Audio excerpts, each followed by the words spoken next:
Hello, नमस्ते. कसे आहात सगळे? छान ना? मी पण मस्त आहे. बरेच लोक मला प्रश्न विचारतात, आता 70 ओलांडत असतानाही तुम्ही एवढ्या आनंदी कशा? What is the secret of your happiness at 70 म्हणून. मला वाटलं ओके, ह्या विषयावरच एक व्हिडिओ बनवूया. हो, काही दिवसात मी 70 वर्ष पूर्ण करत आहे.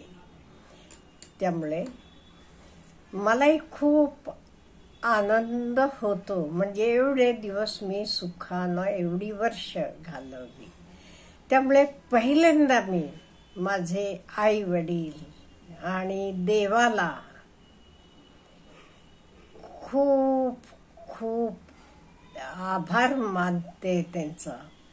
मला उत्तम आरोग्य दिलं, उत्तम बुद्धी दिली आणि भरभरून मला आशीर्वाद मिळाले. असं म्हणतात, आई वडिलांची तब्येत चांगली असली की 50% आपली तब्येत पण त्याच्यावर अवलंबून असते. पुढचं मग 25% आपण कसं वागतो, एन्व्हायरमेंट हे. त्यामुळे आई वडिलांची तब्येत चांगली असल्यामुळे नॅचरली शरीर संपदा चांगली मिळाली. घरातलं वातावरण अतिशय सात्विक, देव माणसं म्हणायला हरकत नाही अशी माणसं. त्यामुळे संस्कार पण चांगले मिळाले. हे सगळेला मी आयुष्यभरात नव्हे, आयुष्याचे नंतर सुद्धा आई वडील आणि देवाला कायम ऋणी असणार आहे. Thank you very much. मी कधीच आई वडील आणि देवाचं देणं परत फेडू शकत नाही. त्यांचे ऋणात मी असणार आहे आणि मला आनंद आहे देत. आणि हे सांगताना मला बरं वाटते. इवन फायनान्शियली मी फक्त आई वडिलांचेच ऋणात आहे. नंतर मी कोणावरही अवलंबून राहिलेली नाही. Now also financially I am independent. आणि मला वाटते प्रत्येक स्त्रीनं, पुरुष असतात तर प्रश्न नाही, प्रत्येक स्त्रीनं पण असंच राहावं. आई वडिलांशिवाय बाकी कोणाचेही, नवऱ्याचे असू देत, मुलांचे असू देत, नो डाऊट आपल्याला होईनासं झाल्यावर, फिजिकली आपण वीक झाल्यावर त्यांना करावं लागते, मान्य आहे. पण ॲटलिस्ट फायनान्शियली आपण कोणावरही डिपेंड असता कामा नये. आणि ह्याच्या नंतर आता तुम्ही मला विचारता, कारण काय, तुम्ही असं कायम आनंदी, सुखी, समाधानी कसं असता? ओके, मी उठल्यावर का नाही कायम देवाला, आई वडिलांना थँक्यू म्हणते. आजचा दिवस मला बघायला मिळाला म्हणून मी खूप थँक्यू म्हणते. माझं रोजचं सगळं आवरल्यावर एक थोडा वेळ 15-20 मिनटं सकाळी पण वॉकिंग करते. म्हणजे सूर्यप्रकाश आपले अंगावर पडतो. संध्याकाळी पण जाते, पण सकाळी पण वेळ नसला, गडबड, तरी एक 10-15 मिनटं ऊन पडलं की जाते. उन्हात जरा फिरून येते. घरासमोरच मोठं अंगण आहे, तिथे फेऱ्या मारते अंगावर ऊन पडावं म्हणून. आणि सकाळचं चहा पिताना सुद्धा, अगदी वाफाळतं चहा पिताना मी पक्ष्यांचे आवाज ऐकते. गॅलरीतनं पक्ष्यांचे आवाज ऐकायला येतात. अगदी वारा फ्रेश असतो. त्यामुळे उठल्यावर मी कायम चहा पिताना गॅलरीचं दार उघडून ठेवते. मस्तपैकी गॅलरीत बसते.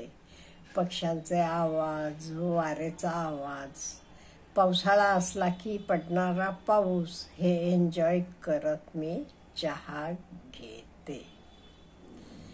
ह्याचे नंतर कायम मी जरासं स्ट्रेचिंग करते. बॉडी माइंड हे सगळं व्यवस्थित राहण्यासाठी वॉकिंग करते. आणि नेहमी मी लोकांशी पण कनेक्ट राहते म्हणजे हल्ली जास्त करून फोनवरच.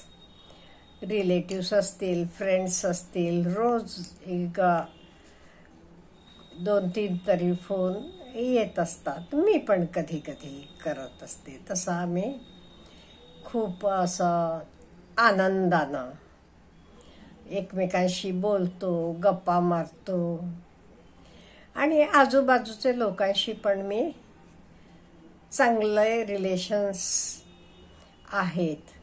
काही नाही म्हटलं तरी ॲटलिस्ट हसत तरी स्मितहास्यानं तरी आम्ही एकमेकांचं हे रिसीव करतो. का म्हणजे आमच्या आजूबाजूला इथे बरेच परप्रांतीय आहेत. भाषेचा प्रश्न पडतो मन मोकळेपणानं बोलायला. त्यामुळे भाषा येत नसली तरी आम्ही एकमेकांशी बोलतो. त्या पण बोलतात. त्यांनाही हिंदी पण येत नसलं तरी तोडकं मोडके हिंदीत ॲटलिस्ट जेवण झाले का तर हे प्रत्येकाला माणसं हवी असतात. भाषा येत नसली तरी हे चांगले. ह्याच्याशिवाय मला वाचन करायला आवडते. त्यामुळे वाचते.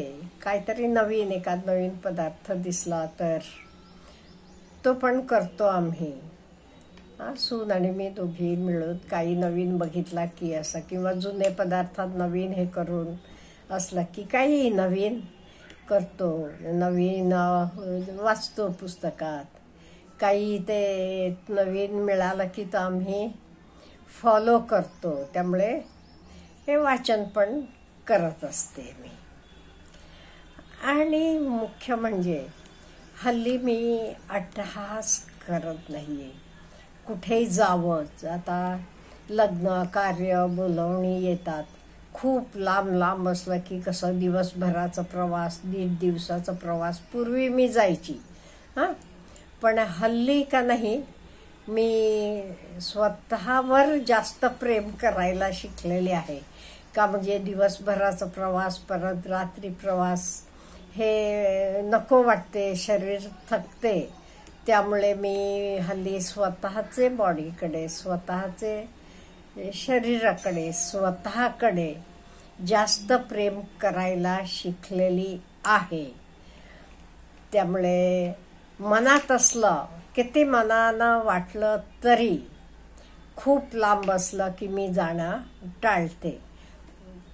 त्याच्याशिवाय रोजचे जेवणात मी फ्रेश मील घेते. मी कधी जे उरलेलं आहे म्हणून सकाळचं दुपारी खाल्लं, दुपारचं रात्री नाही. मी फ्रेश घेते कायम.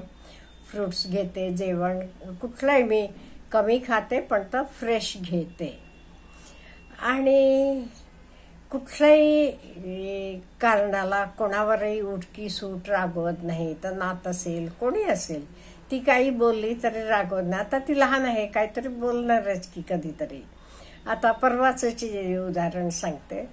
आमच्या मुलाच्या ऑफिसमध्ये ते काय पाठवलं होतं, काहीतरी मागवलं होतं. कुठले तरी खाण्याचा पदार्थ, मला आता नाव आठवत नाही. त्यामुळे आमचा मुलगा म्हणाला, ते करणारे माणसाला म्हणे दिवसाला 20 ते 22 हजाराचं त्याचं रोजचं एवढं हे आहे, सेल्स आहेत. तसं लगेच आमची निवा म्हणते, आजी उगीच टीचर झालीस बघ, असला स्टॉल काढायचा का नाही. मी म्हटलं हो ग, राहिलं विसरून, तेव्हा लक्षात आलं नाही. म्हणजे असं कधी कधी कोणी काही म्हटलं तरी तर नाती नसेल, मी काही तर सिरियसली घेत नाही. उलट हसत आनंदानं घालवते आणि काही मनाला लावून घेत नाही. आणि कित्येक वेळा मी स्वतःवर रिफ्लेक्शन करते एकटी असताना. काही गोष्टी, काही आयुष्यात चुका झाल्या असतील तरी मी स्वतःला माफ करते. हो, तेव्हा माहीत नव्हतं, त्यामुळे असं असं झालं, ठीक आहे. आणि स्वतःला मी प्रश्न विचारते, स्वतःला उत्तर देते आणि हे बरोबर आहे का नाही का माझं मी मनाला विचारते. माझे आजूबाजूला मी आनंदी राहण्यासारखं हे करते. चांगली ताजी फुलं दिसली की आणून ती टेबलावर ठेवायची. घर स्वच्छ ठेवायचं. रोज एक 15-20 मिनिटं तरी मी घरातला कुठलाही कॉर्नर साफ करत असते. एक 10-15 मिनिटं कुठलाही असेल. त्याच्याशिवाय काही कौतुक, काही कोणाचंही विक्ट्री, जॉय सेलिब्रेट करते मी. मला आनंद मिळतो. ते आपल्या घरच्यांचा असू देत, मित्रपरिवाराचा असू देत, रिलेटिव्सचं असू देत, हे सगळ्याला मी सेलिब्रेट करते आणि आनंदी राहते कायम. आणि माझा आनंद पण मी दुसऱ्यांबरोबर शेअर करते. एवढेच काय, कधी कधी काही माझ्या चुका झाल्या तरी नकळत त्याच्याबद्दल पण मला हसू येते. मग मी असं का केलं असं वाटते. कधी कधी होते. आता सपोज व्हिडिओ करायला म्हणून येते इथे, ह्या खोलीत स्टँड लावते सगळं, मग लक्षात येते हो नाही बाबा माझा फोन तरी बेडरूम मध्येच आहे म्हणून. मग जाऊन तिथून मलाच हसू येते. तसं मी आनंदानं राहते आणि काही कोणालाही ब्लेम करत नाहीये आणि अट्टहास सगळा सोडून दिलेला आहे. काम असू देत, काही असू देत, हे आत्ताच आत्ता व्हायला पाहिजे असं नाहीये. माझं मी आराम राहते, त्यामुळे मी आनंदी आहे. हेच आहे माझं सिक्रेट. आणि वेळ छानपैकी घालवतेय. बाकीचे कोणी काही म्हणू देत ह्याच्याकडे लक्ष देत नाहीये जास्त.